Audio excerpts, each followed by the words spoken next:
Aujourd'hui, nous accompagne notre pasteur général, notre frère Carlos Alberto Baena.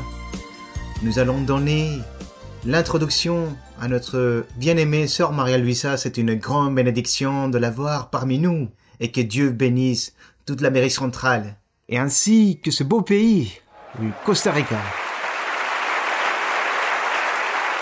Tout à fait, frère Andrés, notre frère Andrés Carillo, superviseur international de l'Église.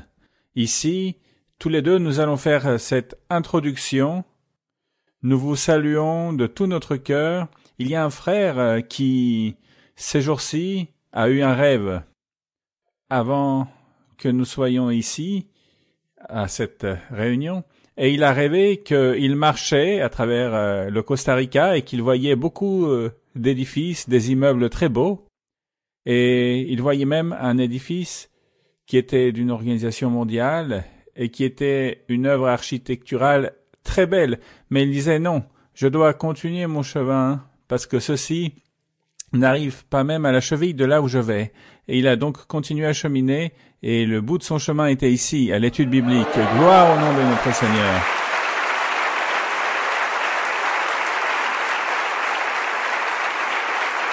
Il n'y a rien de comparable avec cette bénédiction d'être ici, réunis devant le Dieu vivant et avec notre sœur Maria Luisa. Elle est l'élu du Seigneur, loin du Seigneur de l'Éternel, avec un peuple rempli d'amour pour Dieu comme vous êtes. Gloire au Seigneur. Nous allons prier au Très-Haut et nous allons lui dédier cette réunion à notre Seigneur, ce moment si glorieux. Béni soit ton nom, Père Céleste. Tu, mon Dieu, tu es le plus grand, le plus précieux, le plus merveilleux qu'il y a. Aujourd'hui, mon Dieu, nous sommes rassemblés dans cet endroit, Seigneur. Pendant que nous sommes là, remplis-nous de ta présence, avec ta miséricorde, ta manifestation de ta puissance, car tu es miséricordieux, tu es grand et merveilleux. Et nous tous, ici présents, nous voulons sentir de ta présence. Beaucoup de personnes, quand la sœur Marie-Luce est rentrée, ils ont versé des larmes de joie, se demandant pourquoi je pleure. Mais nous savons que tu viens ici avec nous tous et que aujourd'hui nous voulons dédier ce culte pour toi, car avec ta miséricorde, tu nous délivres, tu nous bénisses. Aujourd'hui nous puissions voir les prodiges, les miracles, qu'il y ait des cœurs convertis et des changements de pensée, dans un seul but, de t'adorer, de t'aimer, de te chérir, et cette merveilleuse opportunité de atteindre la vie éternelle. Pour cela, mon Dieu, nous voulons te dédier ce moment. Oui, Seigneur, et de savoir que nous allons vivre aujourd'hui ce qu'enseigne la Bible.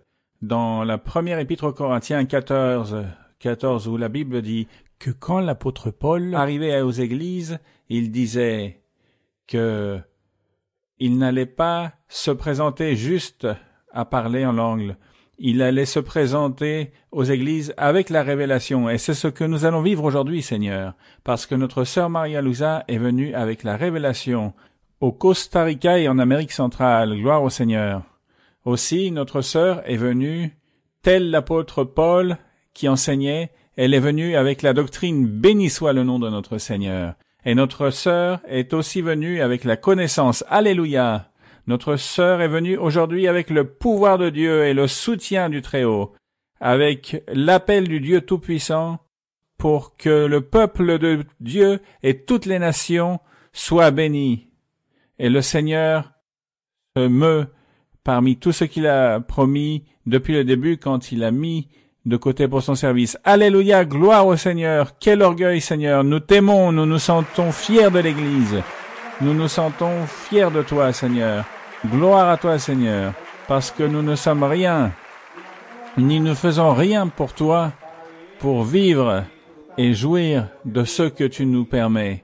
Grand est le Seigneur, au nom de Jésus-Christ de Nazareth, la gloire et la louange soient toujours pour le Dieu vivant, pour le Dieu invisible, mais pour le Dieu que nous voyons à travers ses merveilles chaque jour dans la vie. Gloire au Seigneur. Que la gloire soit pour notre Dieu. Allons voir ce verset lorsque notre frère Carlos Alberto Vaina priait. Nous allons lire dans 1er de Corinthiens chapitre 14, 6. Car quelque chose de merveilleux est arrivé hier avec les pasteurs.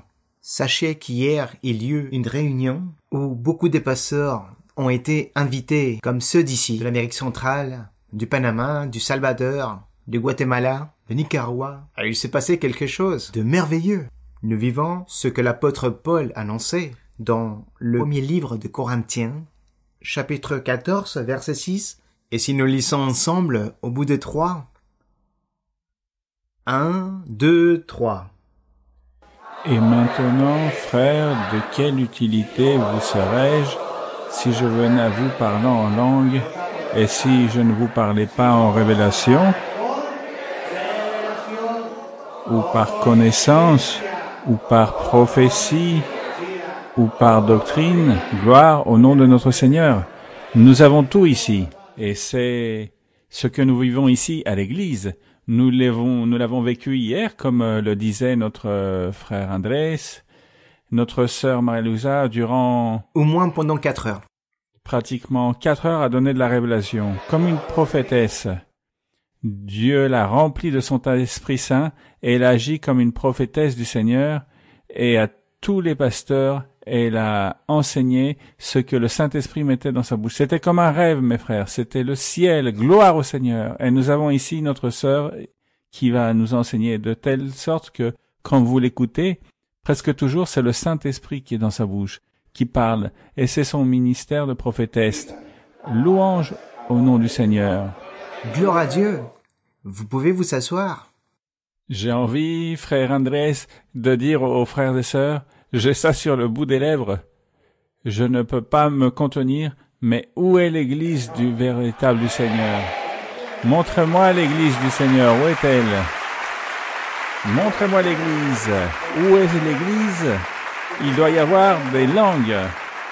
Parce que c'est ce que disait l'apôtre Paul. Là où est l'église, il y a le don des langues. Il doit y avoir quoi d'autre, frère Andrés? Il doit y avoir des révélations. Il doit y avoir des pros. Nous devons avoir la science ou la connaissance de Dieu parce que notre sœur Maria-Louisa est une scientifique de Dieu. Notre sœur Maria-Louisa découvre comme une scientifique et plus qu'une scientifique ce qui plaît à Dieu. Et comment pouvons-nous recevoir la bénédiction de Dieu? Elle nous donne aussi Tous les dimanches. Et les études bibliques, qu'est-ce qu'on reçoit? La doctrine. Très bien, très bien. Comment appelle-t-on lorsque on annonce les choses de Dieu et que on n'a pas honte de Dieu et dire « je suis de l'Église ». Dieu, il me parle, Dieu existe, ça s'appelle publier l'Évangile. Cela a été une révélation très belle que Dieu a donnée. Nous allons vous raconter aujourd'hui 2 révélations que Dieu a données hier. Donc, c'est celle que notre frère Andrés dit, la première, que nous allons chanter des hymnes, des cantiques, et c'est ce mot « proclamer ». Proclamer les choses de Dieu, c'est-à-dire annoncer en public pour qu'il soit notoire, pour que tout le monde se rende compte et que nous n'ayons pas honte, comme dit le frère Andrés, que nous sommes des croyants, que nous sommes heureux ici à l'église, que Dieu parle, que nous nous sentons fiers, que nous adorons le Seigneur et que nous sommes les plus bénis de ce monde. Gloire au Seigneur. C'est proclamer. Qui veut proclamer le nom du Seigneur? Levez la main, qui va proclamer les choses du Seigneur? Parce que si nous proclamons les choses du Seigneur et nous n'avons pas honte du Seigneur, Dieu n'aura pas honte de nous. C'est ce qui est important. Si vous ne dites pas qui vous êtes, ni où vous allez, un jour, quand vous allez prier au Seigneur, Dieu ne vous défendra pas. Nous avons tant de réjouissance de tout ce que la sœur nous a enseigné hier, mais hier, d'un moment à l'autre, tel que nous vous le disions, les frères disaient à la sœur qu'il y avait un maire, un président, que quand il a été élu, il a dit « Je rends grâce à Dieu parce que c'est lui qui m'a élu en tant que maire. Et ce que je fais, c'est que Dieu me permettra de faire.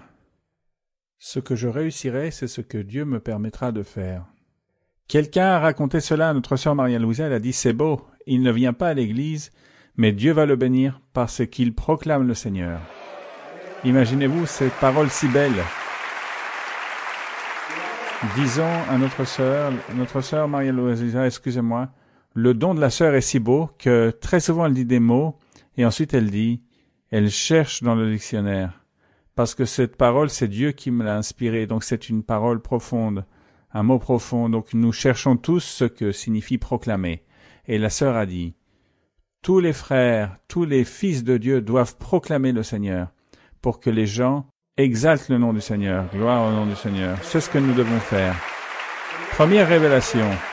Et aussi, quand on proclame le nom de Dieu, c'est parce que on a aussi une identité spirituelle. Et quand on a une identité spirituelle, on fait respecter les choses de Dieu. On ne baisse pas les yeux. On ne se remplit pas de peur. Il y a des personnes qui se demandent qu'est-ce qu'ils vont dire si je rentre à l'église où Dieu il parle. Ils vont se moquer de moi. Mais pourquoi? Sachez que vous et moi sommes les vainqueurs. Nous avons cette grande bénédiction de Dieu.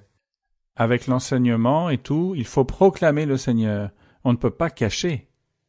Comme le frère Andrés vient de l'expliquer, on ne peut pas cacher qu'on vient à l'église, que Dieu parle, et avoir peur, être timide, rien de tout cela. On doit parler ouvertement du Seigneur, sans peur, et évangéliser énormément les gens. Et que quand Dieu nous fait rencontrer les gens, partager notre témoignage et les inviter à l'église. Il faut laisser de côté la timidité, la peur et proclamer le Seigneur. C'est la révélation du Seigneur. C'est ce que Dieu a montré hier. Il a pris la sœur Maria-Louisa, il a pris sa bouche et nous a enseigné cela. Gloire au Seigneur. Et maintenant, nous allons continuer en chantant des hymnes. Et nous allons chanter l'hymne 81, le nom de Jésus. Et là, nous allons trouver ce mot-clé. Ce mot que nous avons appris aujourd'hui. Nous allons chanter cet hymne pour la gloire et l'honneur de Dieu. Nous avons donc le mot proclamé dans l'hymne. Hymne numéro 81.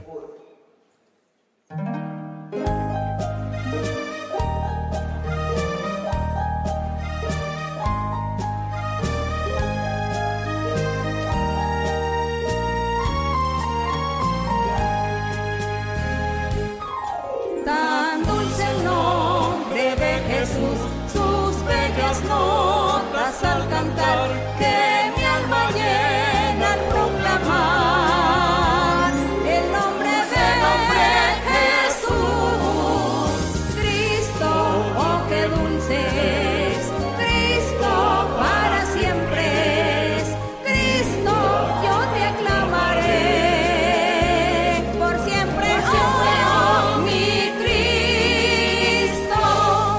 Adoro el nombre de Jesús, jamás me faltará su amor y pone aparte mi dolor.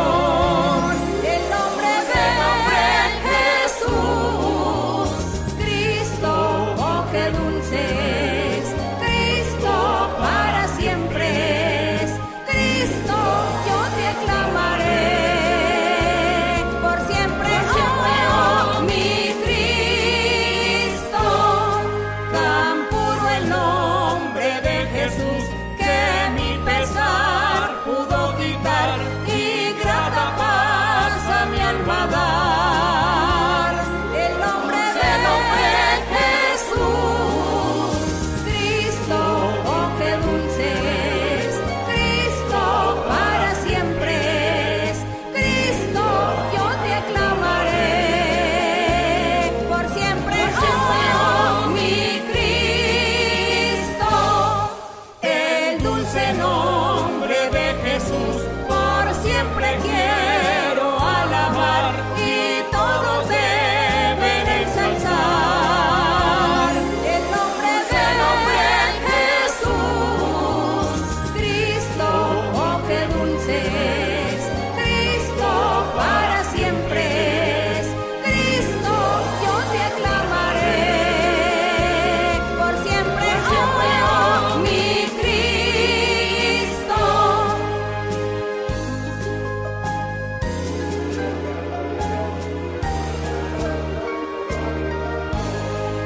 Grand est le Seigneur, il est merveilleux, il est bon. Gloire au Seigneur.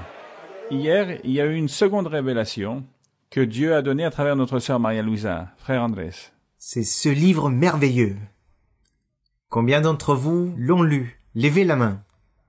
À peu près la moitié. Un peu moins de la moitié. Ce qu'hier, notre sœur Maria-Luisa, ou Dieu, en parlant à travers de notre sœur Maria-Luisa, Dieu disait que ce livre, il faut le lire spirituellement. Il donne beaucoup de bénédictions, car il va enlever beaucoup de doutes. Beaucoup de personnes se demandent comment l'Église a commencé. Si vous voulez savoir, il faut le lire. Vous voulez savoir pourquoi aujourd'hui vous êtes là? Car dans les premières pages, parle de vous. De cette promesse que Dieu a fait à notre bien-aimée sœur Maria-Luisa, à notre frère Luis Moreno, de que son Église allait s'étendre dans le monde entier, que aujourd'hui vous rendez témoignage de ce réel accomplissement. Alors lisez-le, mais ne le lisez pas comme une revue, mais lisez-le avec intelligence. Réjouissez-en, vous, comme notre sœur Maria-Luisa. Je ressens ce qu'elle peut ressentir. Dès qu'elle arrive, on la reçoit avec beaucoup d'affection. Et elle dit, c'est une promesse d'il y a plus de 50 ans. Vous et moi, nous sommes une promesse que Dieu a fait à notre sœur Maria-Luisa et aujourd'hui c'est une réalité. Béni soit le nom de notre Dieu. Je vous invite à le lire. Et cette église n'est pas une parmi tant d'autres. Mais cette église est née d'une promesse faite à 4 personnes. C'était 4 personnes qui priaient tous les soirs, qui cherchaient le Seigneur de tout leur cœur, qui cherchaient la partie spirituelle. Et à eux, Dieu leur a promis ce que nous voyons. Et nous voici, nous sommes une multitude, mais si nous pensons à toute l'église, elle est immense, immense. Mes frères, combien de plus en Amérique centrale, où il y a tant d'églises? De toutes les religions, ici, dans cette région du monde, vous devez vous sentir fiers et savoir où vous êtes ici, qui vous suivez et proclamer aux gens et leur enseigner qu'ici vit le Dieu invisible, mais le Dieu qui existe et se manifeste.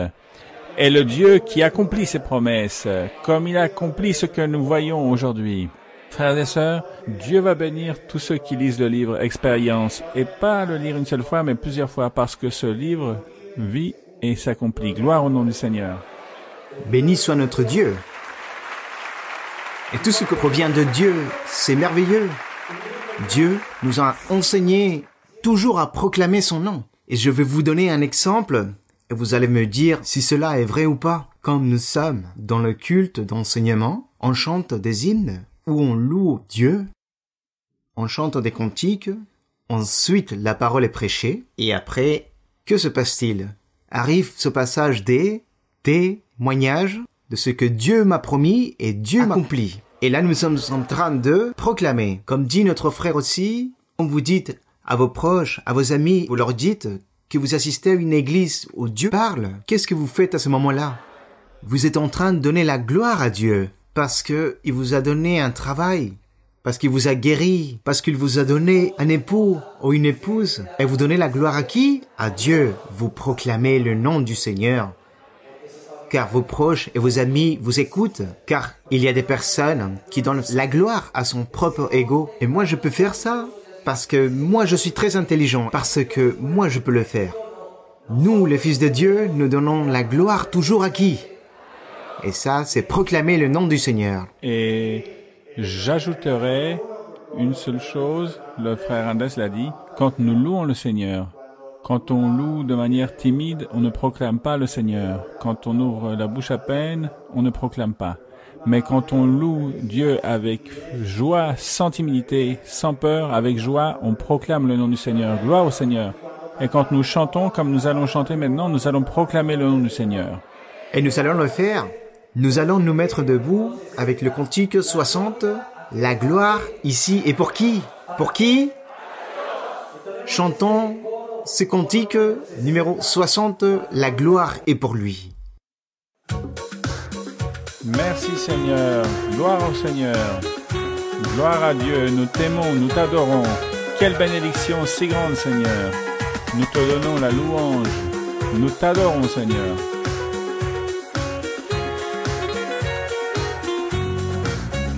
En la iglesia la gloria es para Él.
Gloire à Dieu. Béni soit notre Dieu. Car la gloire est toujours pour lui. Nous ne donnons pas la gloire à l'homme, mais à Dieu. Au Dieu de la Bible, celui qui vit en esprit, béni soit notre Dieu. Et ce Dieu est très puissant, et il s'est produit quelque chose de merveilleux dans l'Église. Que se passe-t-il? Ce qu'il y a de plus grand dans l'Église, frère Andrés, c'est que l'Esprit Saint se meut au milieu de nous, qu'il nous aide, il nous transforme, et nous ne sommes pas seuls, parce que les anciens étaient seuls, mais nous avons l'Esprit Saint parmi nous. Gloire au Seigneur. Et il y a un cantique très merveilleux, le 173, qui s'intitule « Où se trouve l'Esprit de Dieu ?» Que se passe-t-il? Et Dieu nous a apportés ici pour nous rendre libres, pour l'aimer, pour le suivre et le chérir. Et atteindre quoi? Amen, gloire au Seigneur. Chantons ce cantique. de toute notre âme, que Dieu est parmi nous. Gloire au Seigneur. Ah bien, nous allons donc le chanter a cappella. Très bien. Notre sœur Maria-Louisa. Eh bien, imaginez-vous, encore mieux, beaucoup mieux.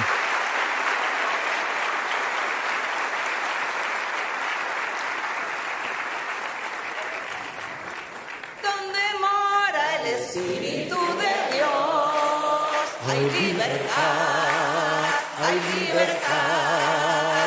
Donde mora el Espíritu de Dios, allí siempre hay libertad, libertad, libertad, libertad, libertad. Donde mora el Espíritu de Dios, allí siempre hay libertad.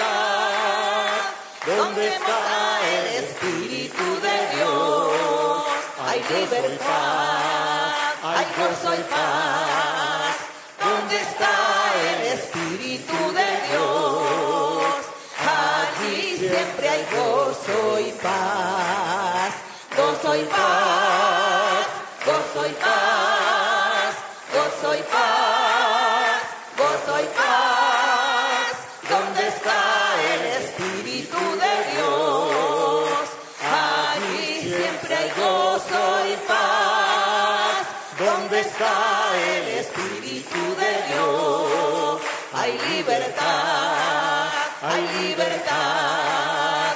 Donde está el Espíritu de Dios, allí siempre hay libertad, libertad, libertad, libertad, libertad.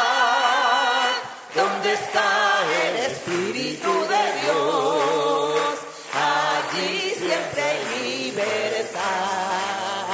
Donde está el Espíritu de Dios, hay gozo y paz, hay gozo y paz.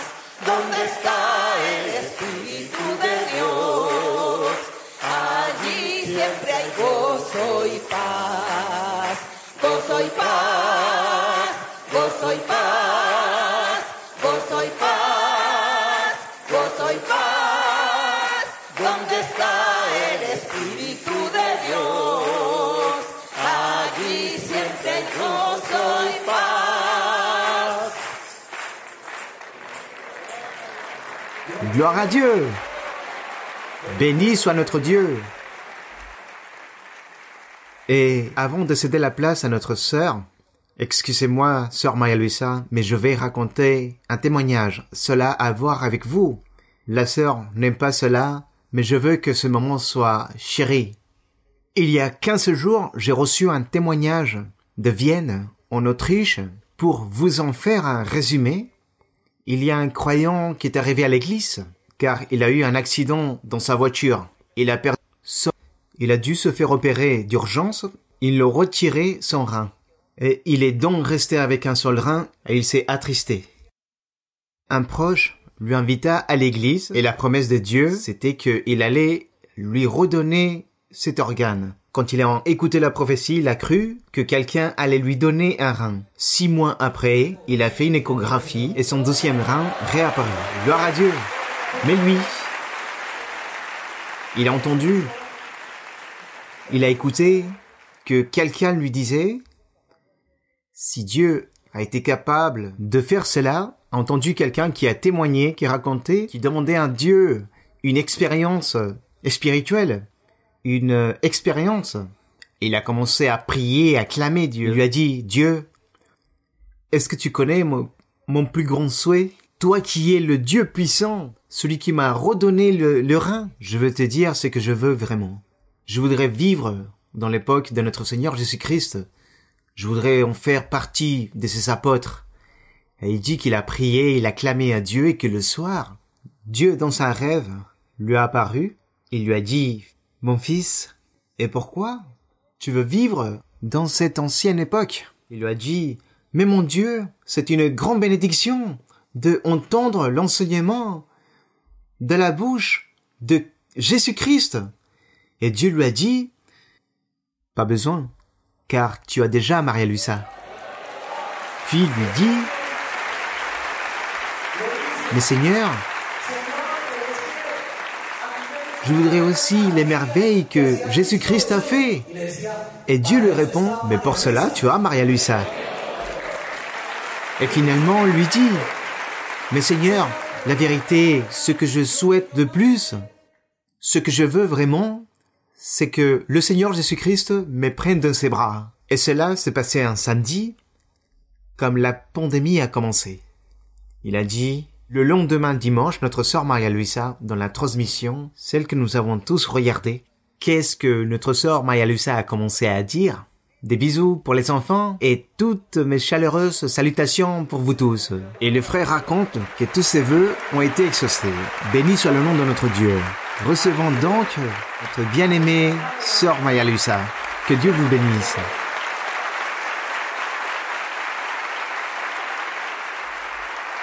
Bonsoir, mes très chers frères, très chères sœurs. Vous qui venez de partout, d'ici aussi, de Costa Rica, d'Amérique centrale, les pasteurs, vos épouses, ainsi que tout le reste de pasteurs qui viennent d'autres pays, de grandes salutations remplies de tendresse et avec une grande allégresse dans mon cœur, je vous salue et je remercie le Seigneur pour m'avoir permis de venir vous rendre visite. Ce voyage était programmé bien avant la pandémie. Tout était écrit dans le calendrier pour réaliser ce voyage par ici. Donc aujourd'hui, nous allons nous réjouir et nous allons honorer notre Dieu avec les questions que nous avons ce soir, avec les réponses que nous allons donner, avec la lecture de la Bible, et de cette façon, nous honorons le nom de notre Dieu. Pouvez vous asseoir, mes frères et sœurs. Mais bien avant de commencer notre étude biblique, nous allons lire ici un psaume. Nous allons lire un psaume pour honorer et glorifier le nom de notre Dieu, le psaume 80. Nous allons ouvrir la Bible, mais avant toute chose, de chaleureuses salutations aux frères et sœurs qui vont regarder cette vidéo provenant de différents lieux du monde, de grandes salutations pour chacun d'entre vous. Nous vous aimons d'ici, de Costa Rica, de Saint-José, ici à Costa Rica, Amérique centrale, de grandes salutations pour vous tous. Que Dieu vous bénisse. De cette façon, donc, le psaume 80, il est écrit. Prête l'oreille, berger d'Israël, toi qui conduis Joseph comme un troupeau, parais dans ta splendeur.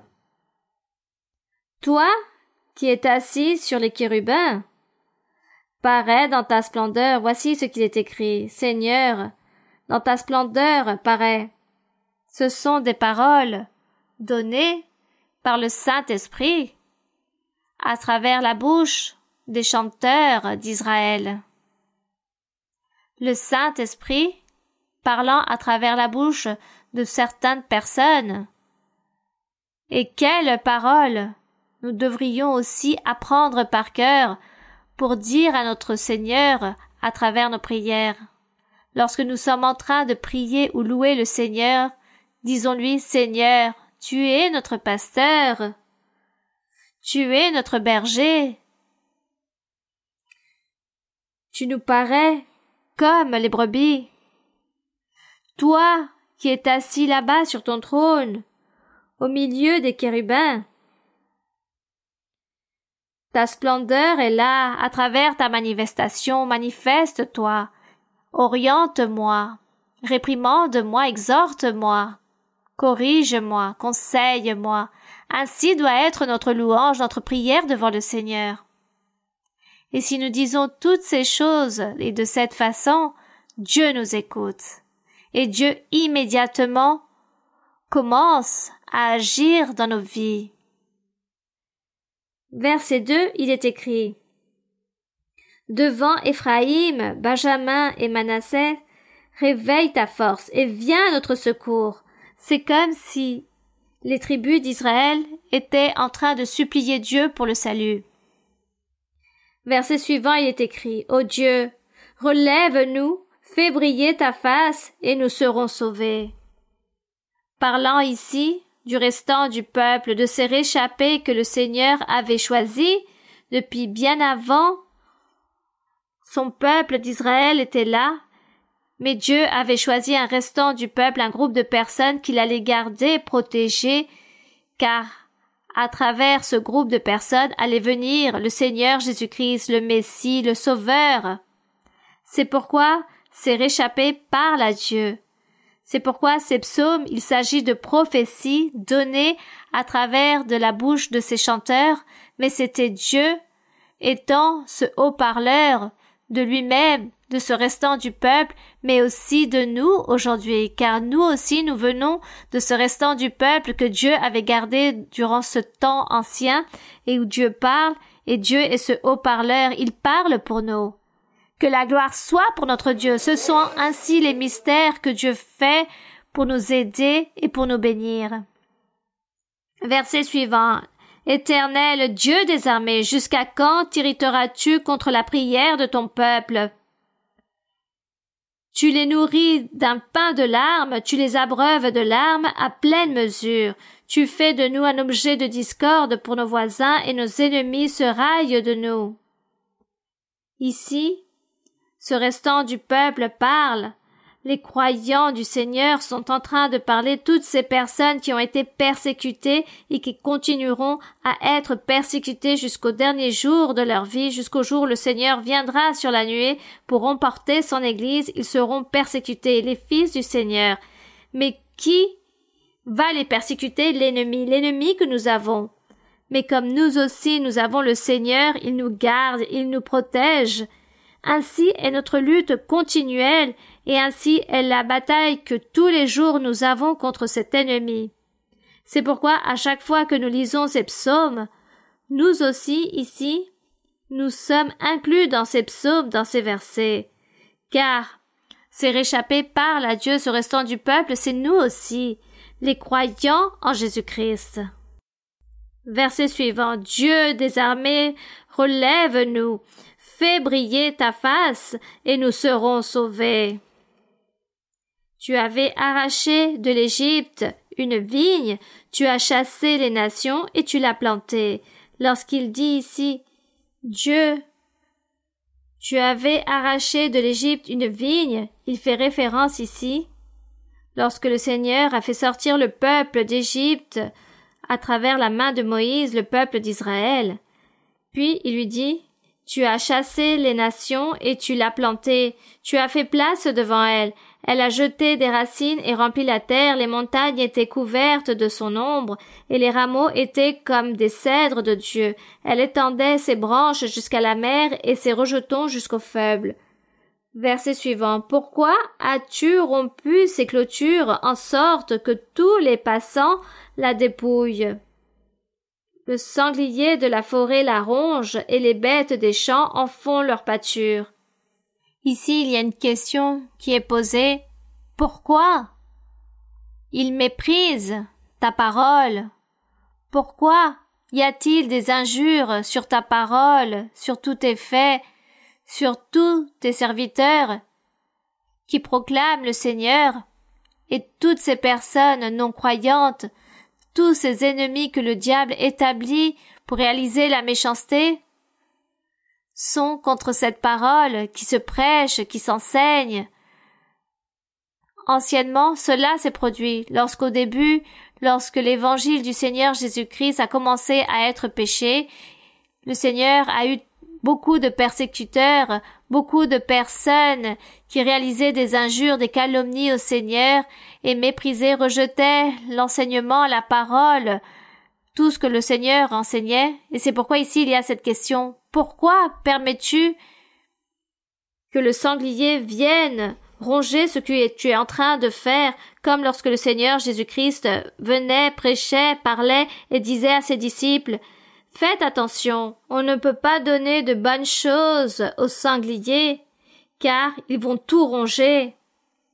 Donc, toutes ces personnes non-croyantes, toutes ces personnes qui disent ne pas croire en Dieu, qui ne veulent pas accepter la parole de Dieu, la Bible, qui ne veulent pas croire en l'œuvre qui existe, que Dieu existe, en cette œuvre merveilleuse de notre Seigneur Jésus-Christ, que Dieu n'existe pas. Et ceci parce que la médecine a beaucoup avancé, la technologie aujourd'hui est en train d'être supérieure dans le monde entier, donc les personnes oublient Dieu et les ennemis commencent à persécuter toutes ces personnes qui prêchent la parole de Dieu. Il y a donc toute cette grande manifestation et les personnes méprisent les trésors qui existent pour l'être humain. Voici la réclamation que fait ici ce restant du peuple au Seigneur. Pourquoi le Seigneur permet toutes ces choses? Cependant, nous vivons aussi toutes ces choses. Et nous pourrions dire aussi à notre Dieu la même chose. Seigneur, regarde qu'on se moque de nous, on nous méprise et les personnes mettent à terre ta parole et les personnes disent que tout cela est un mensonge, que tu n'existes pas. Tout cela, nous le vivons et les personnes qui ont vécu anciennement aussi l'ont vécu. Et tout cela se produit encore. Mais il y a quelque chose que nous avons. Nous avons cette aide, cette protection, ce bouclier, ce rocher dans lequel nous nous réfugions, le Saint-Esprit, notre Dieu qui est là pour nous appuyer, pour nous secourir et qui continue à nous dire « Persévérez, continuez de l'avant, ne faites pas attention à ce que sanglier est en train de faire, cette bête sauvage est en train de dévorer toutes ces choses, mais ne faites pas attention car je suis avec vous, je vais vous garder, je vais vous bénir, je vais vous protéger, continuez de l'avant. » Voici ce que le Seigneur nous dit à tout instant, gloire à son nom. Dieu des armées, reviens donc, regarde du haut des cieux et vois, considère cette vigne. Et cela fut ainsi. Dieu a visité cette vigne, il a envoyé le Seigneur. Protège ce que ta droite a planté et le fils que tu t'es choisi. Elle est brûlée par le feu, elle est coupée, ils périssent devant ta face menaçante. Que ta main soit sur l'homme de ta droite, sur le fils de l'homme que tu t'es choisi. Et nous ne nous éloignerons plus de toi, fais-nous revivre, et nous invoquerons ton nom. Éternel, Dieu des armées, relève-nous. Lisons tous ce verset 20, tous ensemble. Éternel, Dieu des armées, relève-nous. Fais briller ta face, et nous serons sauvés. Que le nom de notre Dieu soit glorifié. Nous serons sauvés parce que nous allons permanêtre jusqu'au dernier jour de notre vie dans ce chemin merveilleux que Dieu nous a tracé. J'espère que certains d'entre vous, vous n'allez pas perdre cet enthousiasme, cette allégresse, cette confiance que vous avez déposée en Dieu, cette espérance que vous avez dépositée en le Seigneur. N'allez jamais la perdre. Continuez toujours de l'avant, persévérez jusqu'au dernier jour, jusqu'à cet objectif que Dieu nous a établi. Mais avant cela, soyez au service du Seigneur et donnez des fruits. Cherchez la perfection. Cherchez les dons spirituels. Cherchez à avoir cette communion avec Dieu tous les jours de votre vie. Que Dieu écoute votre prière et que Dieu voit toute votre nécessité, qu'il voit votre affliction, votre tristesse, votre lamentation ou même votre allégresse, que Dieu soit toujours avec vous. Essayez chaque jour de vous efforcer pour être agréable devant Dieu. Lisez toujours la Bible afin d'apprendre le chemin que vous devez prendre, le sentier que vous devez prendre. N'allez jamais vous détourner ni revenir en arrière. Au contraire, soyez ferme, continuez de l'avant. Au contraire, apprenez à contrôler vos émotions, vos sentiments, vos colères, toutes vos angoisses. Maîtrisez toutes ces choses et laissez-vous mener par Dieu. Car Dieu va vous purifier, il va vous guérir, il vous donnera la paix, la joie. Soyez confiants en Dieu et aimez Dieu avec tout votre cœur. Apprenez à prier. Apprenez par cœur beaucoup de versets des psaumes pour apprendre à prier notre Dieu. Ne vous inquiétez pas pour la vie des autres. Ne vous affligez pas pour les personnes qui sont proches de vous, de comment ils vivent, qu'est-ce qu'ils font, comment ils pensent, ou qu'est-ce qu'ils font, quelle est leur opinion. Vous, perfectionnez-vous, sanctifiez-vous chaque jour. Voici ce que Dieu veut. Et les problèmes, les défauts, les fautes que les autres ont, Dieu les ôtera. Vous priez Dieu et demandez à Dieu pour toutes ces personnes. Si vous voyez des personnes qui commettent des erreurs, des fautes, des péchés, demandez à Dieu qu'il puisse la délivrer, la purifier. Mais ne commencez pas à juger, à murmurer ou à commencer à détruire ou à souiller des vies spirituelles ou la foi d'une autre personne. Priez Dieu pour cette personne et que Dieu soit miséricordieux de toutes ces personnes qui ne sont pas encore à jour avec le Seigneur. Ainsi doit être notre vie. Chacun d'entre nous continuons de l'avant, chacun d'entre nous veillons sur notre vie spirituelle et ne regardons pas les autres personnes, ne regardons pas les mauvais témoignages des autres personnes, mais plutôt soyons cet exemple et enseignons à chacune de ces personnes et prions pour ces personnes. Et de cette façon, Dieu sera heureux de la manière de comment nous nous comportons dans notre vie de tous les jours. Il est donc bon que tous nous soyons fermes, que nous déposons notre confiance en Dieu et luttons pour plaire à Dieu. Il faut être agréable devant notre Dieu. Il faut donner des fruits. Et lorsque nous allons nous présenter devant Dieu, que nous puissions être chargés de beaucoup de fruits pour que Dieu puisse nous accueillir avec les bras ouverts. Que l'honneur et la gloire soient pour notre Dieu. Nous rendons grâce à Dieu pour sa grande miséricorde. Et je sais qu'aujourd'hui, le Seigneur a de grandes bénédictions. Des bénédictions pour chacun d'entre vous. Le Seigneur a des bénédictions pour chacun d'entre vous, vous qui êtes tous ici présents. Il y aura des bienfaits pour toutes les personnes aussi qui vont nous voir à travers cet écran. Dieu a de grandes bénédictions pour tous ces pays, pour tous ces lieux. Dans tous les lieux, il y a une âme que Dieu aime. Et Dieu garde les siens, garde ses brebis. Et comme il a des bénédictions pour chacun, alors pourquoi nous aussi nous allons pas lui donner ce qu'il mérite? Et il mérite l'honneur, il mérite la gloire, il mérite la louange, il mérite que nous soyons toujours en train de publier sa grandeur, sa gloire, son existence. Dieu vit, gloire au roi, il vit pour toujours. Dieu nous parle. Dieu parle. Dieu parle. Et je sais que Dieu va réaliser beaucoup de délivrance aujourd'hui, va purifier les cœurs et les pensées de beaucoup de personnes que l'ennemi s'est établi à détruire. Mais Dieu va réaliser des miracles et des prodiges. Et le Seigneur va être avec vous. Et nous rendons grâce à notre Dieu, car il a des bénédictions pour chacun. Alors aujourd'hui, nous allons honorer le Seigneur. Nous allons le louer. Nous allons célébrer son nom.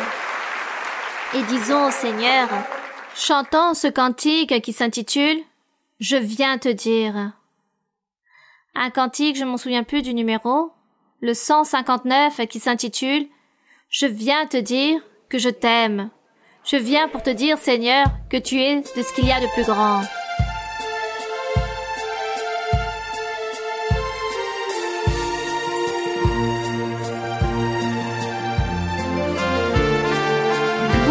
Dieu. Louange à notre Dieu pour toujours. Gloire à Dieu. Te vengo a decir, oh mi Salvador, que yo te amo a ti, que yo te amo a ti con el corazón. Te vengo a decir toda la verdad. Yo te amo, Señor, te quiero, Señor, con el corazón.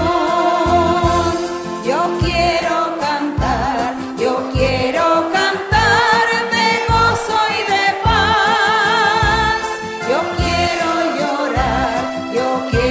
llorar de felicidad. Te vengo a decir toda la verdad. Yo te amo, Señor, te quiero, Señor, con el corazón. Te vengo a decir, oh mi Salvador, que yo te amo a ti, con el corazón. Te vengo a decir toda la verdad. Yo te amo, Señor, te quiero, Señor, con el corazón. Yo quiero cantar de gozo y de paz. Yo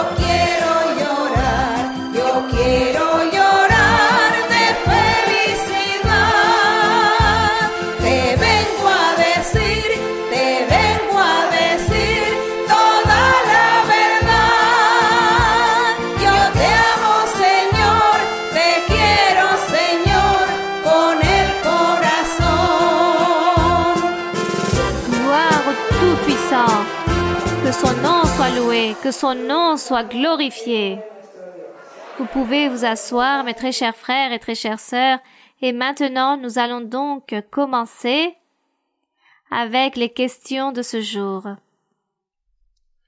Bonjour frères et sœurs, bonjour sœur Maria-Louisa, que Dieu vous bénisse, bienvenue au Costa Rica, je fais partie de l'église de Carthage. Ma première question est dans Psaume 4, verset 9. Livre des Psaumes, chapitre 4, verset 8. Oui, mon frère, pouvez lire. Ma sœur, le Seigneur Jésus-Christ nous dit « Je me couche et je m'endors en paix, car toi seul, ô Éternel, tu me donnes la sécurité dans ma demeure. » Sœur, en quoi consiste cette paix, cette confiance que le Fils demandait au Père parce qu'il sait que nous sommes vulnérables dans les rêves? Je le dis parce que les personnes, nous sommes tous perturbés par des cauchemars. Bien. Ici, de toute façon, dans ce verset, il ne fait pas référence, disons, au sujet des cauchemars. Toutes ces expériences qu'on ressent parfois lorsqu'on dort, car la plupart des personnes, qu'il s'agisse d'enfants ou d'adultes, peu importe l'âge, l'ennemi, le diable, vient toujours pour tourmenter notre vie, notre sommeil. Par exemple, que nous n'ayons pas un sommeil paisible et établi des cauchemars. Moi aussi, par exemple, parfois le diable veut que j'ai des cauchemars, disons, pour tourmenter mon sommeil. Mais ici, ce verset, lorsqu'il est écrit « Je me couche et je m'endors en paix », je vais donc me réveiller et que ma sécurité, Dieu me l'a bénie. Cela veut dire qu'il parle en termes généraux que Dieu nous bénit, il bénit ses fils, ses serviteurs. Le Seigneur toujours est en train de les bénir, de les protéger du mal. Par exemple, avez-vous commencé à méditer les dangers sont toujours là, nous entourent, que nous soyons dehors, à l'intérieur, à la maison, ou là où nous étudions, partout, le danger se trouve, il nous entoure. La mort aussi nous rôde, elle est toujours là autour de nous. Et c'est pour cela que nous voyons dans les informations tous ces accidents, toutes ces choses, ces catastrophes, toutes ces tueries, toutes ces choses que nous voyons dans les nouvelles, dans les informations d'une manière ou d'une autre. et nous nous surprenons de voir toutes ces choses, et nous disons « Merci Seigneur, car tu m'as gardé de ces dangers, de cet accident. » Nous voyons dans les informations combien d'accidents il existe, les avions qui s'écrasent, même dans les autoroutes, des accidents, qu'il s'agisse avec un vélo, un autre véhicule, peu importe, que les personnes aient marché tranquillement dans la rue et qu'il y a eu une balle perdue. Nous sommes toujours rôdés de tout danger, d'accident. La mort est toujours autour de nous. Mais si nous ne marchons pas avec Dieu, alors l'un de ces dangers peut venir nous surprendre. Mais lorsque nous marchons avec Dieu, il nous a fait cette promesse qu'il va nous garder, qu'il va nous protéger et qu'il va nous aider. Voici ce que Dieu fait. C'est pourquoi, dans ce verset 8, il parle de toutes ces choses, qu'avec la paix de Dieu, je m'endors et avec cette même paix, je me réveille et avec cette même paix, je continue tout le jour de ma journée en train de réaliser ce que je dois faire, car c'est Dieu qui nous garde et nous protège. Il y a beaucoup de témoignages sur beaucoup de dangers qui existent et que Dieu a secouru ses croyants. Il les a gardés et il les a protégés de tous ces dangers et de toutes ces catastrophes naturelles qui existent lorsqu'il y a eu, par exemple, je m'en souviens, il y a tellement d'exemples, mais là je m'en souviens, par exemple, lorsque les tours jumelles là-bas à New York, des frères de l'église travaillaient dans cette tour, et le jour de la catastrophe, ces frères sont tombés malades. Ils étaient si malades qu'ils n'ont pas pu aller travailler ce jour-là. Mais c'est parce que Dieu les a gardés, Dieu les a protégés, Dieu a fait qu'ils tombent malades pour ne pas aller travailler ce jour-là. Dieu leur a gardé la vie. Voici ce que fait notre Dieu. Voici ce que fait Dieu. Et c'est pour cela, dans le psaume, dans le verset que nous avons lu, il est écrit « Je me couche et je m'endors en paix, car toi seul, ô Éternel, tu me donnes la sécurité dans ma demeure. » C'est pourquoi il est bon que nous puissions marcher avec Dieu. Bien. Bonjour, sœur Maria-Louisa. Que Dieu vous bénisse grandement. Merci beaucoup de vos enseignements et de vos dédications. J'ai deux questions, sœur, dans la Bible. Dans Ézéchiel, chapitre 28, si vous me permettez, sœur, Ézéchiel, chapitre 28, versets 15 à 17, où nous lisons Ézéchiel 28, à partir du verset 14. 28, de 15 à 17, où l'on parle du chérubin grand et protecteur qui était parfait jusqu'à ce qu'on ait trouvé de la méchanceté en lui, en faisant référence au diable. Sœur Maria-Louisa, spécifiquement dans le verset 16, où il est dit « Par la grandeur de ton commerce, tu as été rempli de violence. » Et ma question, ma sœur, est quel a été ce commerce? Et je voudrais avoir pour référence l'étude biblique que vous avez donnée à San Andrés, où vous avez expliqué au sujet de la sagesse du diable, dans le verset 4, où il est dit « Par ta sagesse et ton intelligence, tu t'es acquis des richesses, tu as amassé de l'or et de l'argent dans tes trésors. » Et dans le 5, nous lisons « Par ta grande sagesse et par ton commerce, tu as accru tes richesses. Et par tes richesses, ton cœur s'est élevé. » Si vous pouvez nous développer. Si nous Merci, régressons au chapitre 26, il y a un sous-titre dans certaines Bibles où il est écrit « Prophétie contre Tyr et Sidon, le roi de Tyr ». Selon la légende ici d'Ézéchiel, que sa prudence, sa sagesse, comme il était roi, il a su, disons, négocier, réaliser des alliances, des contrats avec d'autres pays étrangers et il est devenu riche. Mais ce roi de Tyr, dans son cœur, le diable vint demeurer. Le diable vint posséder Tyr, et ce roi Tyr a réalisé des choses très mauvaises devant Dieu, et aussi pour aller contre le peuple d'Israël. Et Dieu, comme il a vu que le diable était entré dans ce roi, et plus précisément ce que le diable a voulu réaliser lorsqu'il s'est rebellé contre Dieu avant bien la création du monde,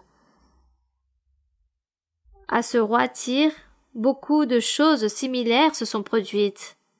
C'est pourquoi il raconte qu'il a été prudent avec cette sagesse, qu'il a eu cette sagesse, le roi de Tyr, grâce au diable, car le diable était possédé, était dans le corps de cette personne, de ce roi. Il allait contre l'œuvre de Dieu, contre le peuple de Dieu. Et lorsque Dieu a envoyé le message à Ézéchiel, à ce roi Tyr, il ne parlait pas à cet homme de chair et d'os, à ce roi, mais il parlait au diable.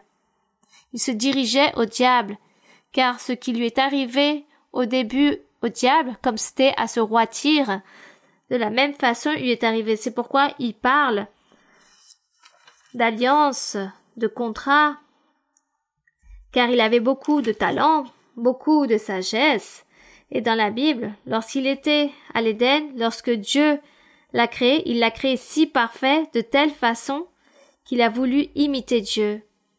Mais lorsque le diable a été lancé sur la terre avec toute son armée, avec des milliards d'anges serviteurs du diable, le diable, ce qu'il a fait, c'est venir posséder les cœurs des êtres humains, demeurer dans les êtres humains, les posséder. Voici ce qu'a fait le diable, et encore au jour d'aujourd'hui, il le fait. Il vient et possède les êtres humains, il demeure en eux pour que les humains fassent la méchanceté. Par exemple, les gouvernements de certains pays. Dans certains pays, les gouverneurs sont possédés par le même diable, par les mêmes démons, par les mauvais esprits. Et tous ces mauvais esprits les incitent à faire des choses très mauvaises pour que les personnes puissent souffrir. Voici ce qui se produit depuis le commencement. Toutes ces choses se produisent, et ainsi s'est produit avec le roi de Tyr. Le diable l'a possédé et envoie le message Ézéchiel au roi de Tyr, mais c'était pour le diable et non pour le roi de Tyr. Par exemple ici, dans le verset 15, que le frère a lu ici dans le chapitre 28 d'Ézéchiel, lorsqu'il est écrit « Tu étais intègre dans tes voies ». Il le dit au diable, oui, car Dieu a créé le diable. C'était un ange parfait, intègre. Depuis le jour où tu as fut créé jusqu'à celui où l'iniquité a été trouvée chez toi. Mais si nous parlons du roi de Tyr, il faisait exactement la même chose. Ce roi fut pareil. Lorsqu'il a commencé son règne, il a dû faire sûrement des choses correctes. Il a bien procédé dans son règne. Mais ensuite, il a commencé à réaliser l'iniquité sûrement à cause de l'ambition, car il s'est enrichi énormément.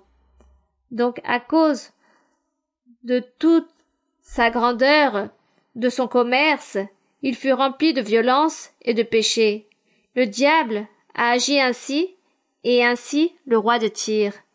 Ce roi, c'est pourquoi le Seigneur Jésus dit que tous ceux de Tyr et de Sion vont critiquer le peuple juif par le fait de n'avoir pas avoir cru en Jésus-Christ.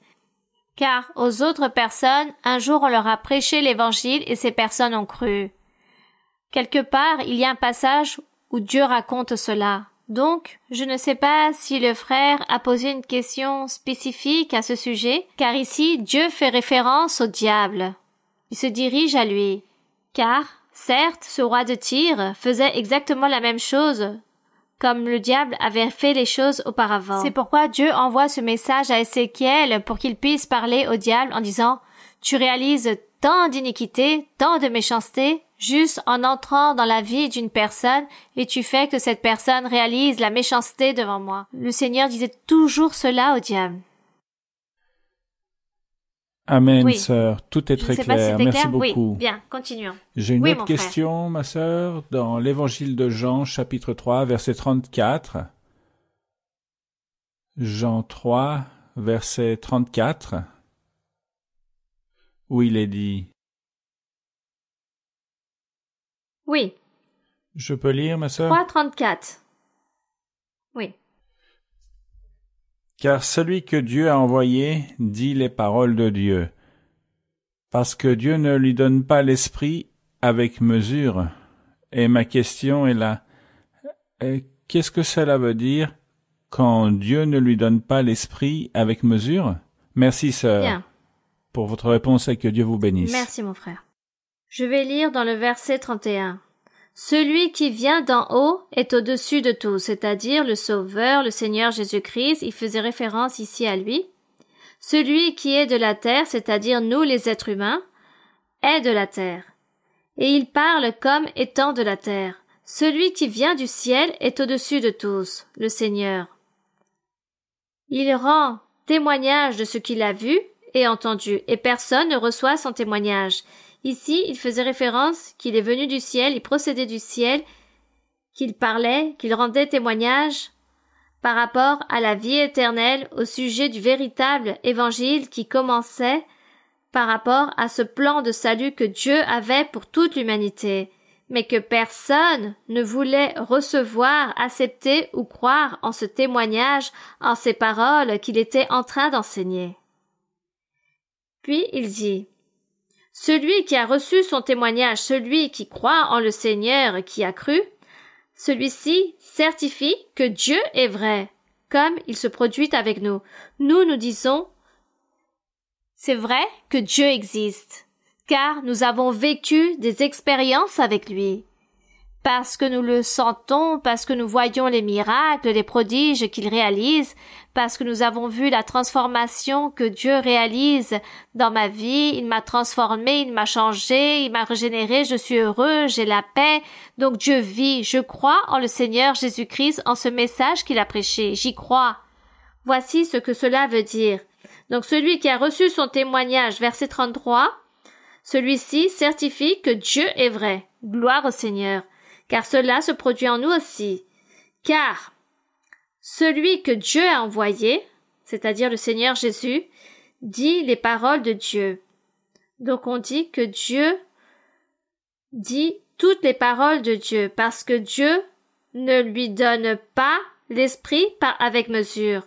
C'est-à-dire, il ne donne pas une partie. Il a envoyé le Sauveur, il a bien envoyé le Seigneur Jésus-Christ sur terre pour prêcher, pour parler. Il a juste permis qu'une partie, une parole pour parler, non. Que le Seigneur n'allait pas donner l'esprit avec mesure, mais qu'il l'a envoyé pleinement. Car le Seigneur Jésus-Christ fut rempli de Dieu, de l'esprit de Dieu. Il fut plein de Dieu, rempli totalement de Dieu, et non par mesure. Et de dire juste, je vais juste te donner quelques pourcentages de mon esprit et c'est tout.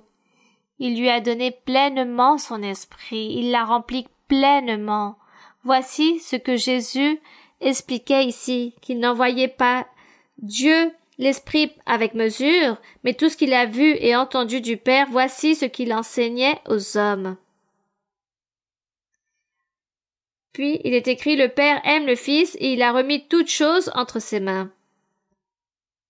J'espère qu'aujourd'hui nous avons pu bien comprendre ce verset lorsqu'il est écrit « Dieu ne lui donne pas l'esprit avec mesure », faisant référence au Seigneur Jésus-Christ, car le Jésus fut plein de Dieu. Oui, y a-t-il une autre question? Bonjour, sœur Maria-Louisa. Que le Dieu Très-Haut vous bénisse et vous garde toujours. Merci. Pour moi, c'est une joie, une très grande joie que vous soyez avec nous à San José, au Costa Rica, et que vous partagez cet enseignement de la doctrine, la connaissance dont nous avons tant besoin pour notre quotidien. Ma question est dans Romains, chapitre 1, verset 18.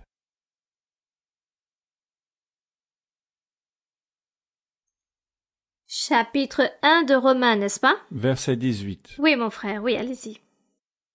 La colère de Dieu se révèle du ciel contre toute impiété et toute injustice des hommes, qui retiennent injustement la vérité captive.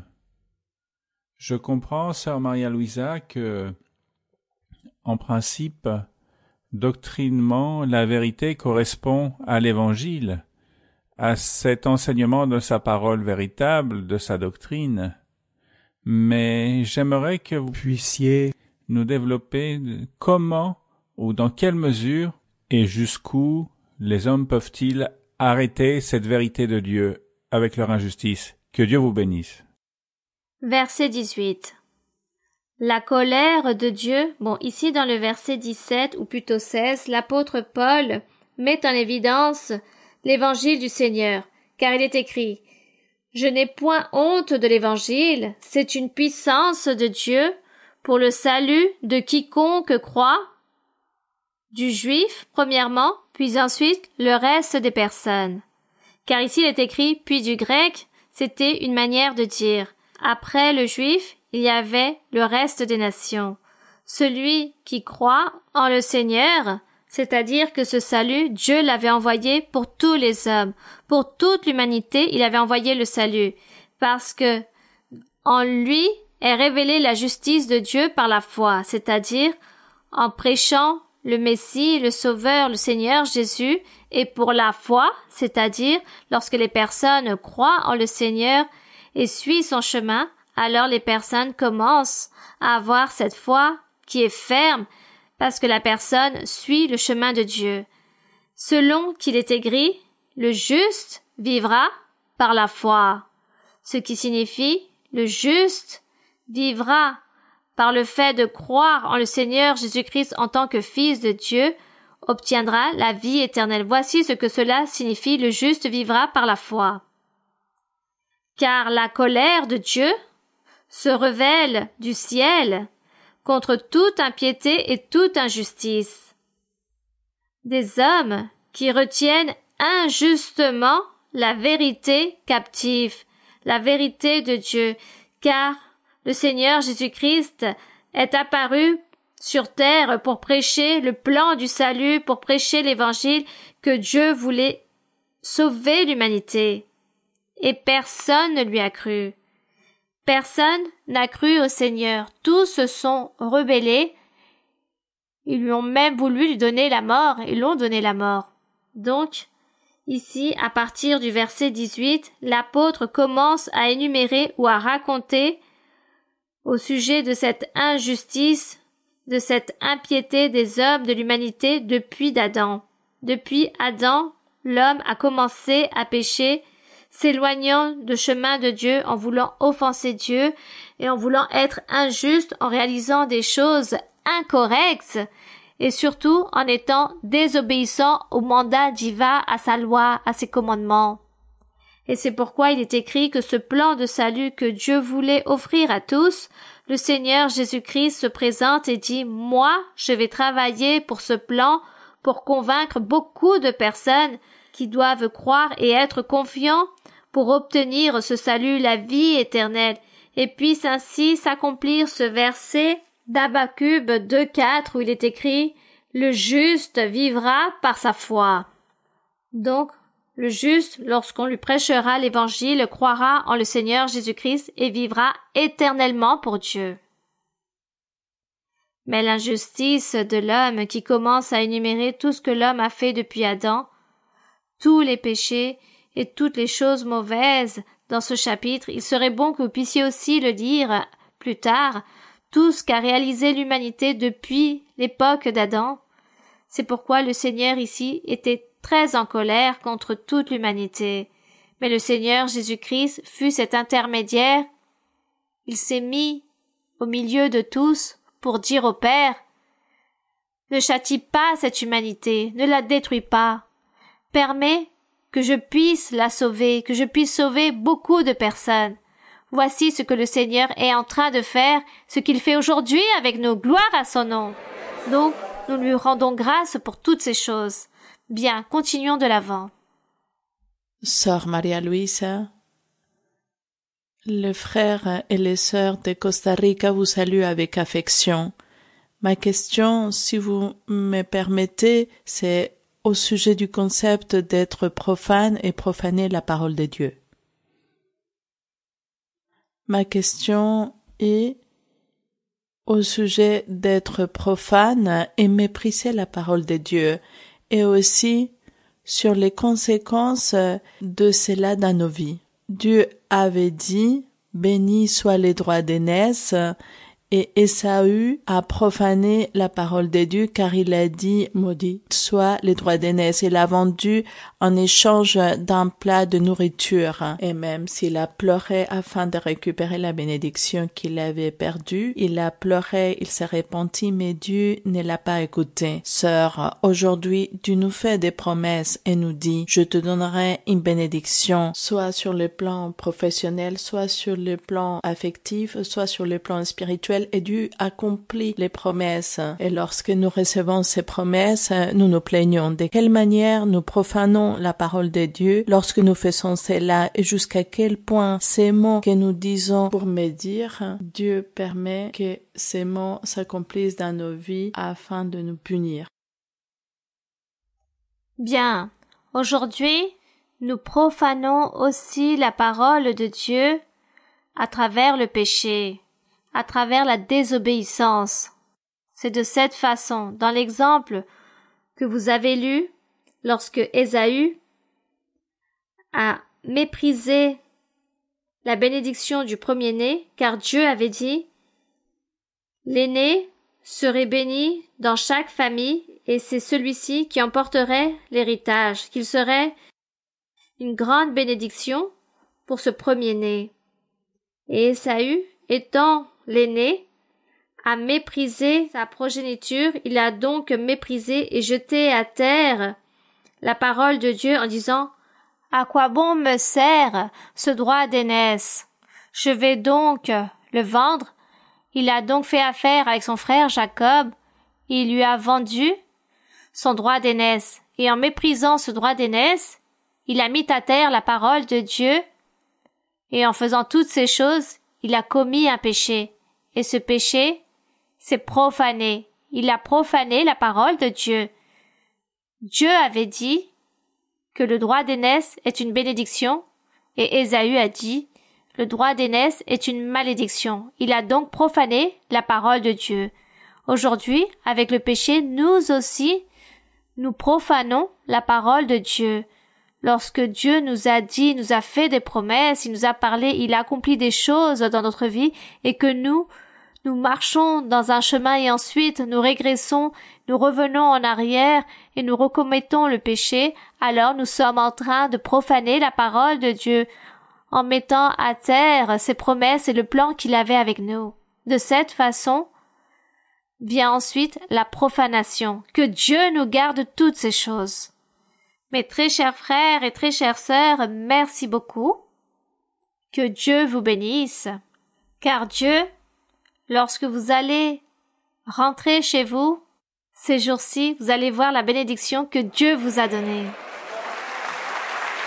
Vous allez vous réjouir. Vous allez profiter de tout ce que vous avez, ces vœux dans votre cœur. Vous allez voir tout ce que Dieu vous a donné, car il vous les a donnés, et la joie que vous allez recevoir en le Seigneur. Vous allez expérimenter que vous êtes maintenant délivrés de toute sorcellerie, de tout envoûtement, de toute malédiction.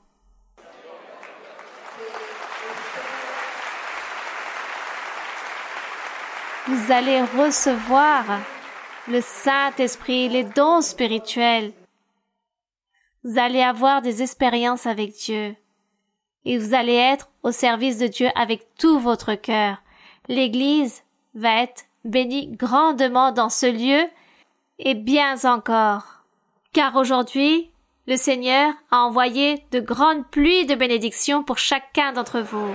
Nous allons donc prier notre Dieu. Et dans notre prière, nous allons réaliser toutes nos demandes, même si Dieu nous les a déjà données, tout ce que nous avons besoin. Mais nous allons dire au Seigneur de tout ce que nous avons besoin. Nous allons prier aussi pour les personnes malades. Nous allons prier pour les personnes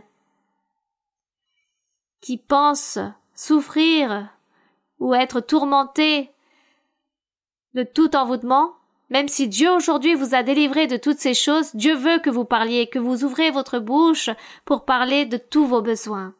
Nous allons donc prier. Père céleste, Père saint, Père éternel, Créateur du ciel et de la terre, notre Dieu, notre Seigneur, toi qui as créé le ciel et la terre et qui nous as créés avec ta main toute puissante. Dieu éternel, toi qui nous as regardés depuis bien avant de naître, tu nous as choisis, tu nous as appelés et tu nous as établis dans ce lieu devant toi. Nous sommes ici devant ta présence. Nous voulons t'être obéissants, nous voulons t'aimer, nous voulons te glorifier, t'honorer, nous voulons faire ta volonté. Nous ne voulons pas être insensés comme ce peuple ancien, ni obstinés, nous voulons être tes fils. Que tu sois fier de chacun d'entre nous, car nous voulons t'honorer et te louer avec tout notre cœur, avec toute notre âme. Nous voulons suivre tes pas, mon Seigneur, nous voulons t'imiter.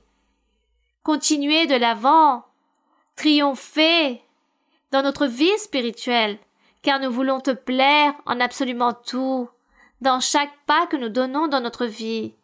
Seigneur, tu ôteras toutes nos souffrances, tu ôteras tous les liens, toutes les tromperies du diable, et tous ces liens que le diable a établis sur chacun. Les chaînes seront rompues, les liens seront déliés, le mal sera détruit en toute personne. Dans beaucoup d'œuvres malédiques que beaucoup ont été victimes, Seigneur, la cupidité et la convoitise de l'ennemi contre beaucoup, Seigneur, aujourd'hui tu es en train de délivrer, de purifier et de délier toutes ces chaînes. Tu es en train d'envoyer des pluies de bénédictions. Merci Seigneur, car tu es en train de voir les cœurs de chacun, de voir de tout ce qu'ils ont besoin, leurs souhaits, leurs vœux, qu'ils s'accomplissent. Bénis-les, tends ta main. Seigneur, pose ta main toute puissante sur la tête de chacun, console-les, bénis-les, donne-leur la joie, le bonheur, la liberté. Romps, Seigneur, ce joug de servitude que l'ennemi a rendu captif beaucoup. Seigneur, aujourd'hui tu es en train de délivrer, d'ôter toutes ces chaînes. Merci Seigneur pour ta miséricorde, pour ton amour, pour ta parole, pour tes promesses glorieuses. Béni soit ton nom. Père saint, au nom glorieux de ton Fils bien-aimé, notre Seigneur Jésus-Christ, je te demande de tendre ta main toute puissante. Bénis chaque personne, purifie, Seigneur, et que l'allégresse et la joie règnent dans chaque cœur, dans chaque vie, et que toute souffrance soit ôtée, que toutes les afflictions soient ôtées, que toutes les dépressions soient ôtées, que toute amertume soit ôtée. Purifie, libère et ôte toute chose mauvaise, allègre chaque cœur, purifie chaque cœur, ôte le doute, ôte toute non-croyance. Au milieu de tous ces doutes, de toutes ces non-croyances, manifeste-toi sur chacune des personnes. Aide les personnes à résoudre leurs problèmes. Aide-les, Seigneur, au nom glorieux de Jésus-Christ. Bénis, Seigneur, tous les frères et sœurs, ici à Saint-Joseph, au Costa Rica, toutes les personnes qui sont venues d'Amérique centrale. Que ta bénédiction soit là comme tu l'as parlé, mon Seigneur. Sois miséricordieux de tous. Seigneur, aide et donne la solution à beaucoup de problèmes. Résous tout problème, tout conflit, que les personnes puissent te connaître, que le monde puisse te connaître et que les personnes sachent que tu existes et que tu es un Dieu grand, puissant, un Dieu d'amour et un Dieu miséricordieux. Merci mon Père, au nom glorieux de Jésus-Christ. Merci Seigneur, nous te louons mon Seigneur, béni soit ton nom, louange à ton nom. Grande es Jehová y muy digno de ser alabado en la ciudad de nuestro Dios, en su monte santo, hermosa provincia, es el gozo de toda la tierra, es el monte de Sión. ciudad del gran rey. Es el monte de Sión, a los lados del norte la ciudad del gran rey. Grande es Jehová y muy digno de ser alabado en la ciudad de nuestro Dios, en su monte santo, hermosa provincia, es el gozo de toda la tierra, es el monte de Sión, a los lados del norte la ciudad del gran rey. Es el monte de Sión, a los lados del norte la ciudad del gran rey. Que la gloire et l'honneur soient pour notre Dieu. Merci beaucoup. Merci mes frères et sœurs. Merci à vous tous. Je vous remercie mes frères et sœurs. Et j'espère à très bientôt. À très bientôt. Que Dieu vous bénisse. Et nous rendons grâce au Seigneur pour tout ce que vous allez recevoir, ou plutôt de ce que vous avez déjà reçu, tous les bienfaits de notre Dieu. Merci beaucoup. Et à très bientôt. Que Dieu vous bénisse. Merci.